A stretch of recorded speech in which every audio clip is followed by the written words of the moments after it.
Here's what experts say about the relationship between a mother's condition and the increased likelihood of autism in children. According to the UK's National Health Service, NHS, autism spectrum disorder, ASD, is no longer typically viewed as a disease or disorder. Instead, it is understood as a range of characteristics that vary significantly in type and intensity. However, despite this progress, scientists are still working to understand many aspects of the condition. This includes identifying underlying causes that contribute to autism or increase its likelihood of occurrence. Current research primarily points to a combination of genetic and environmental factors.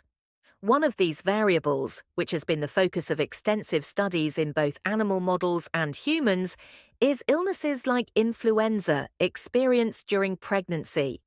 This connection is not necessarily causal, meaning contracting the flu during pregnancy does not guarantee that a child will develop autism. However, research suggests that such illnesses could be a contributing factor. Does having the flu during pregnancy cause autism?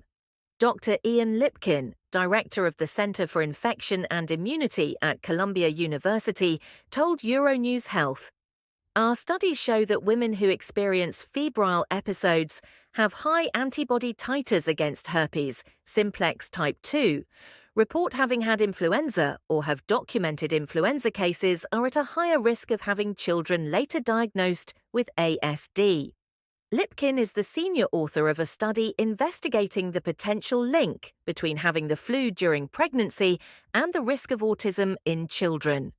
The study focused on laboratory-confirmed flu cases rather than relying solely on survey responses or medical records. It found some evidence that ASD risk increased when severe flu symptoms accompanied laboratory-diagnosed cases. Lipkin stated, "None of this is very surprising. We already advise women to avoid drinking alcohol, taking certain medications, and smoking during pregnancy. So why should it be surprising that another environmental factor might also play a significant role in disrupting normal fetal development?" The authors noted that if infections contribute to an increased risk of autism, this is likely due to the mother's immune response and the inflammation triggered, rather than the virus itself.